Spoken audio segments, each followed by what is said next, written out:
Hello everyone, this is Nerd Mela. I am Brahmavadini and I have with me Sara and Shekhar. Hello. Hi. Today we are going to talk about protests in India and around the world, especially with the backdrop of CAA protests happening across the country. We are also going to take some examples from the history to see how protests have helped bring about a change and what their importance is in a democracy. Now, one thing that we have to understand is the relationship between state and people. And several scholars throughout history, they have tried to define it, but it's quite hard to clearly state what exactly is the relationship. Perhaps the most generic is the social contract theory. It was first advocated by Hobbes and then later Rousseau, according to which people cede certain rights to the state in lieu of certain services, such as protection from harm and injustice, maintenance of law and order, and formulation of generic rules of cohabitation. Yet, like in this kind of relationship, it is not very difficult to see that the government is much more powerful than the ordinary citizens here. Yeah, and over the years, it has been realized that democracy is the best form of government, which allows people's voices to be heard. And democracy is closely associated with dissent and deliberation. Yeah, there is also a quote by Martin Luther King which says that one has the moral responsibility to disobey unjust laws. And even Abraham Lincoln, he famously said that democracy is of the people, by the people, and for the people. And in any vibrant democracy, there should be freedom and space for diverse ideas of diverse people and modes to express them. One of the effective way of doing this is through peaceful protest, which has its own spirited history. Yeah, and when we look at the history, you can find several instances of such protests Across the world. Yes. Yeah, peaceful protest has been a mature way to express dissent, which was almost not allowed till the doctrine of divine rights had dominance. Be it Europe or Asia, every place has an evidence of where people have suffered in silence under an unjust rule, hoping for the next ruler to be just, rather than having the option to protest. Yeah. There are several evidences in the mythology also where unjust rulers had to be avenged through divine incarnations. Be it Hiranyakashyap in the story of festival of Holi, or Kansa in the story Krishna. of birth of Lord Krishna. Yeah. And even in our own, in the Mughal history, Aurangzeb was a unjust ruler. Yes, and then at that time also public would not protest against them. Also in the international history, we see that to oppose the king there have been armed rebellions against unjust rulers was the way back then. So what we can understand is that public protest started to emerge in its present form in the modern era. Yeah. Yeah, and like we can take the example of the no taxation without no representation in the US colonies, or the public unrest against the rule of French King Louis XVI and Queen Marie Antoinette.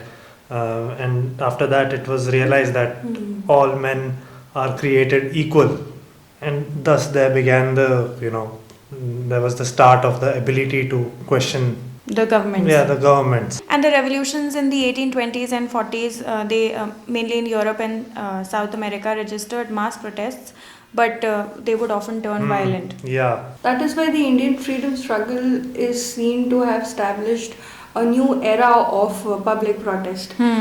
Because of its emphasis on non-violence and satyagraha, it held a morally high ground of non-violence during its public protests. Yeah. And this moral high ground can be realized in the meaning of the word satyagraha itself, because satyagraha in itself is an attempt to evoke compassion in the heart of the oppressor. So that is why during the freedom struggle it was seen as a challenge to the Britishers' pride, the infamous white man's pride. And it gave a tool to the common man to challenge the dominance of the oppressors. Yeah. So Satyagraha in itself was able to label the brute force that was used by the powerful governments as unjust. And that is why common people who did not want to be governed by an unjust government could raise their voice and prevent being governed by them. There were many creative ways that were used during the freedom struggle, be it the passive resistance in the pre-Gandhian era and then the satyagraha based struggle later on. Yeah. In Swadeshi movement, there was burning of foreign clothes. Or during the NCM, the public institutions were boycotted, the courts, the schools, etc., and people surrendered their titles. And during the civil disobedience movement, there were processions, and there was the famous salt satyagraha, and people used to take out Prabhat ferries to spread the nationalist message. And even young people, like even under 18 children, were participating in the protest through processions like the Vanar Sena and the Majari Sena, etc.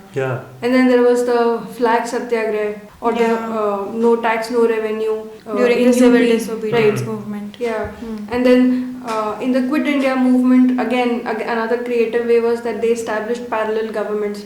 Because Quit India movement was not purely non-violent, there were instances of violence also. There were very creative ways, such as establishing, there were certain governments, like in Midnapur, there was Mukti Bahini was set up, which later on that tradition continued in the 1971 struggle of Bangladesh's independence.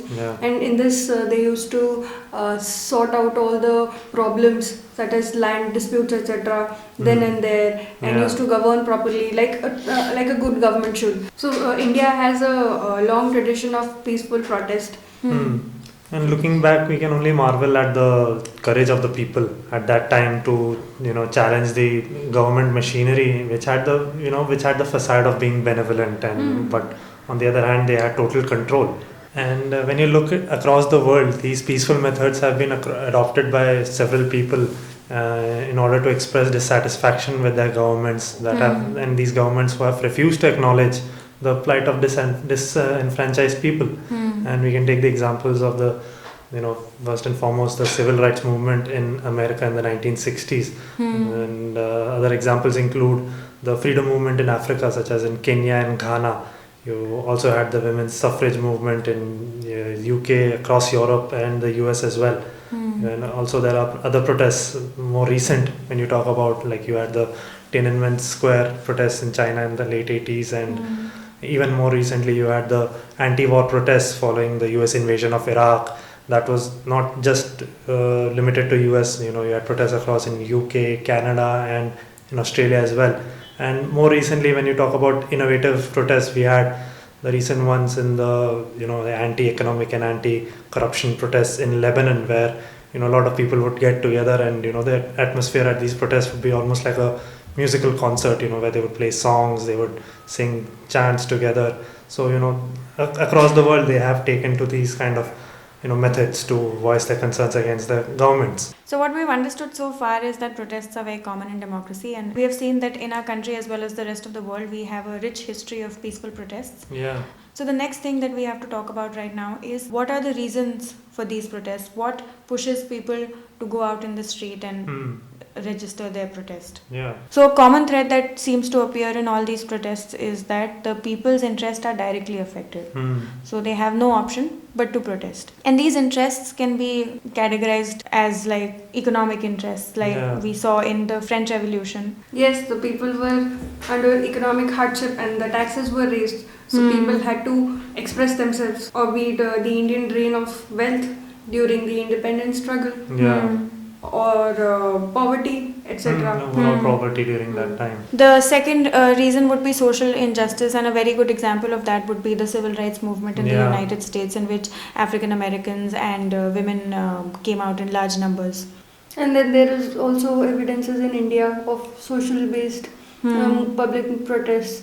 The class-based discrimination led to the Mahar movement, or the Dalit movement, Dravidian movement, etc. And also we have evidences in the German and the Italian unification. Then the third reason of disaffection would be political, like we saw in our freedom struggle, the Indian independence struggle. Or the pro-democracy protests in Hong Kong, which are happening right now.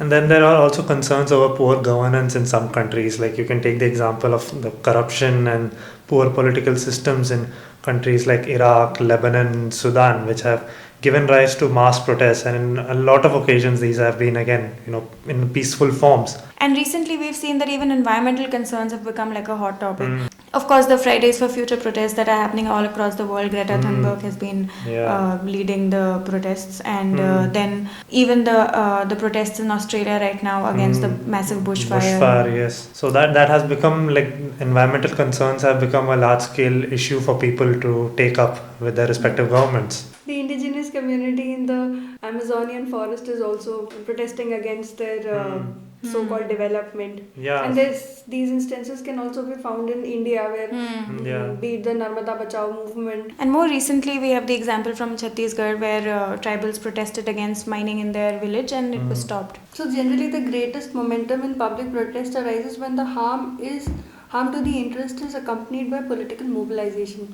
It is generally the compounding of several causes that leads to public protest in large amount. There is this Gandhian idea, there is this Gandhian theory of struggle through struggle, that people are not able to offer resistance continuously because the disadvantage of people's movement, that they cannot leave their normal lives and jump into protest indefinitely. That is why people only come out when they cannot take it anymore.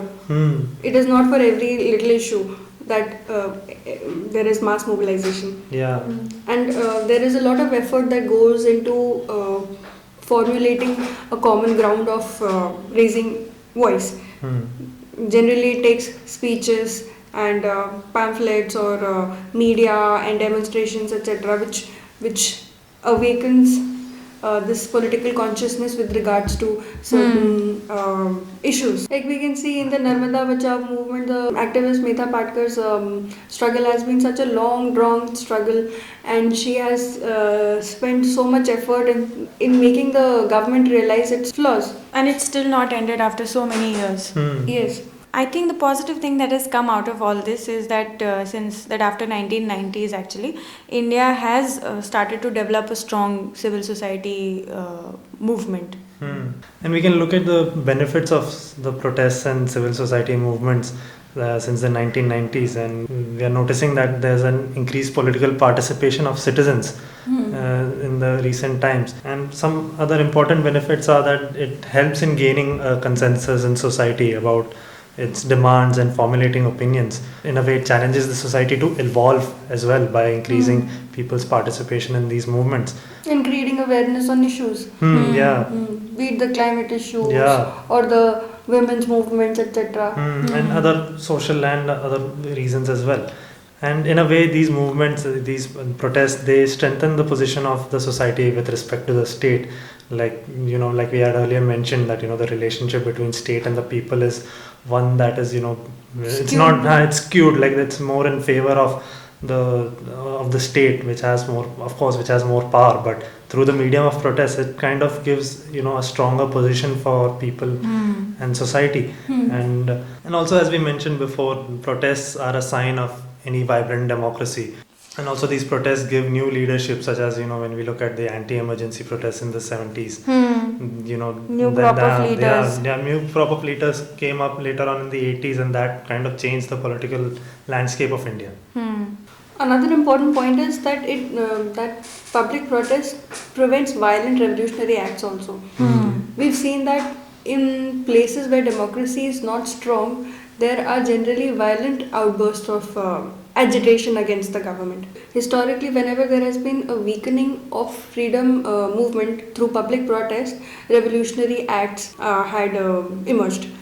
In the late 19th century, when the Indian National Congress, which was the main platform for freedom movement, was under moderates, people participation was less. There were people who were politically awakened and did not know how to express themselves. That is why they used to carry out violent activities such as the Rand assassination case or the V.D. Savarkar's Abhinav Bharat, that was the secret society at that time, which was revolutionary in nature. Then there was a freedom fighter named Madan Lal Dhingra who also carried out an assassination in London. Then in the post-Swadeshi movement phase, after 1907, the Surat split of the Indian National Congress, there was a weakening of the Swadeshi movement. So that also led to revolutionary acts such as especially in Bengal, the Alipur conspiracy case is one of them. Then in post non-cooperation movement also, Bhagat Singh and Azad and with their Hindustan Republican Army was active due to their disillusionment with the backtrack in the non-cooperation movement. There are international examples as well. Yeah. Earlier, the non-unified Italy also experienced the young Italian movement by its leaders. Because people were not awakened, so those who are awakened, they don't know how to express themselves. That is why they carry out these activities. Nihilism in Russia is another example. And then recently, we had the example of Venezuela. Venezuela, people are protesting against a military dictatorship. Of Nicolas Maduro. And also the example of Myanmar. Democracy was weak. That is why there was emergence of a military dictatorship and the violence that follows. How they vet out people who do not agree to the dictates of a totalitarian government. With this, we end the part 1 of our conversation. We will be releasing part 2 tomorrow, in which we will be discussing the benefits of people's movement and see some recent examples. We'll also try to find the commonalities between the protests that have happened in the past and the protests that are happening right now. Thanks for watching. I'm Brahma. I'm Sarah. And I'm Shekhar. Please remember to like, share and subscribe. You can follow us on Twitter and Instagram, and stay tuned for more. Bye.